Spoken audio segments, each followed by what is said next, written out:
Hello there, BoBo, the Bitcoiner is back. What are the key arguments in favor of Bitcoin?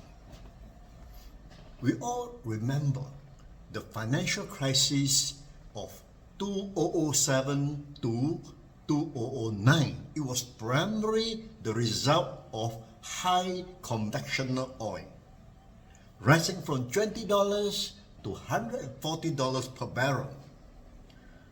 The explosion of the oil price caused bankruptcy and thousands of companies, massive layoffs, and millions of mortgage defaults. Although the US managed to develop the shale oil production growth, it is very expensive to extract and have already reached its peak, raising fear of another major crisis. This triggers the massive mortgage default in the US in 2008. Today, we see Donald Trump is putting increasing pressure on Canada, which account for 60% of oil imports, 4 million barrels per day. And the goal? To revive the Keystone XL pipeline project to transport an additional million barrels a day. In the 2008-2009 financial crisis, it was China's enormous coal consumption that is the main driver of the global growth because it was cheap and abundant.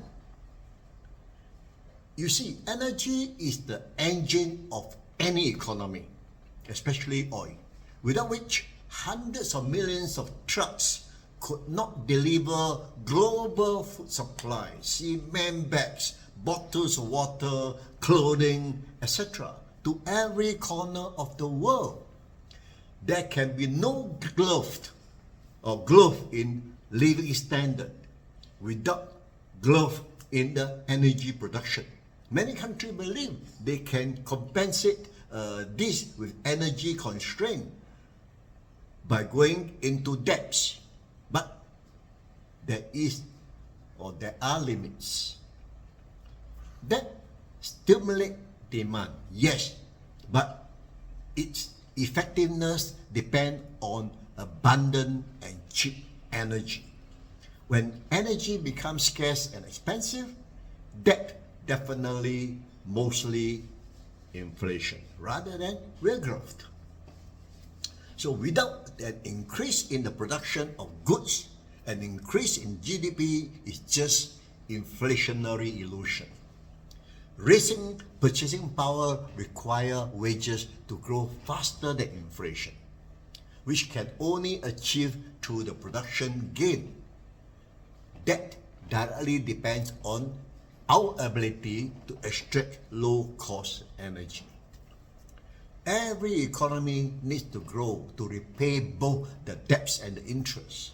But in the absence of an energy miracle, those tough choices must be made, especially since countries are rolling their debts, triggering a spiral of compound interest. Hence, the exponential trajectory of public debts. In other words, without an exponential the increase in energy production, inflation is inevitable. This inflation in terms forces the rates, which will sooner or later lead to a default. Defaulting on debt or printing money comes down to the same thing, right? An decrease of purchasing power. The alternate is to reduce spending, but that also means a decrease in purchasing power. There is no miracle. Productivity gains from AI and robotics may perhaps lead to an increase in wages. We shall see. But one thing is certain, will not replace oil. The other alternative are wind, hydro, and solar power, which are cheap and plentiful. In the meantime, debts are accumulating dangerously. It feels like Trump is doing everything he can to encourage investors to take refuge in US debt. Tariff, bombing in Iran, threat of annexing Greenland, etc. have said that this old receipt no longer works.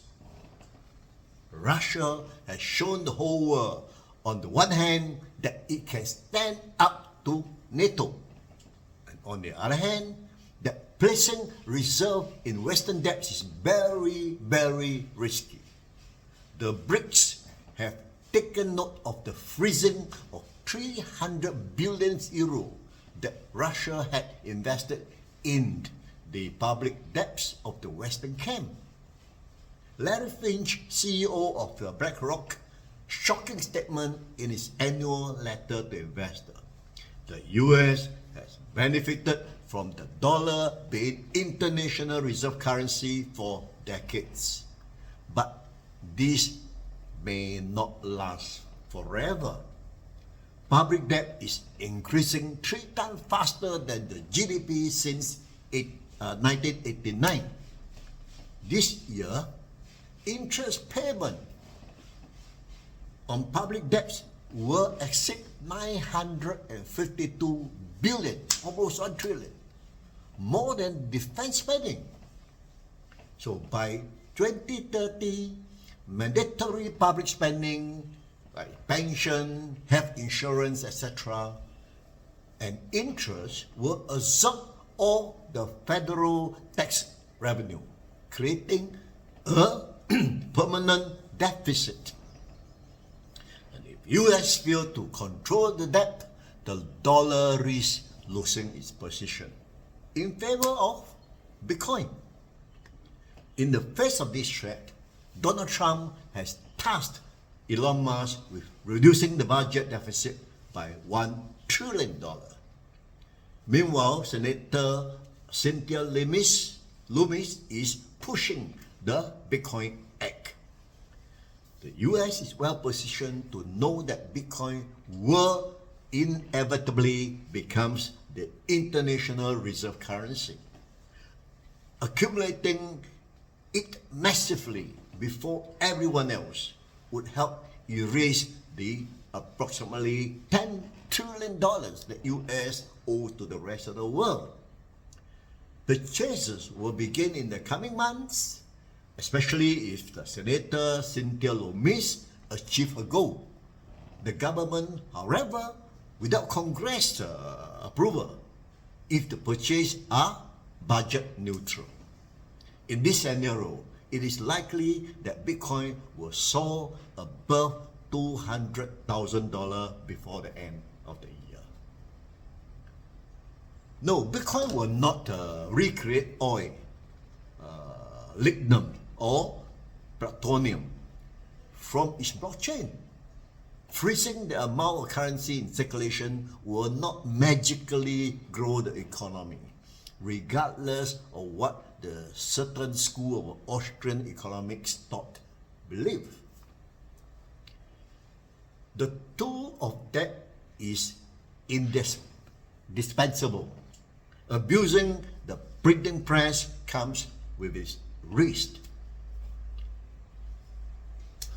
If Bitcoin will not replace the fiat system, it is nonetheless a major technological singularity. For the first time in history, we have a solid liquid asset existing in absolute finite quantity. The attractiveness of Bitcoin as a reserve currency will continue to grow in a contracting world where nations will increasingly refuse IOU as payment. It is also a revolution on an individual scale. Anybody can now protect themselves from the inflation no matter how small their saving. Previously, this privilege was reserved for those rich enough to afford a prestigious real estate, stock market expert, and the works of art.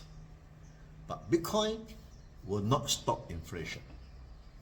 Bitcoin, we are now equal in the face of it all.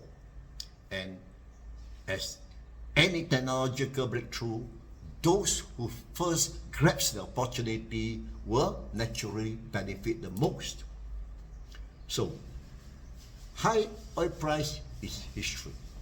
New energy technology replaces it.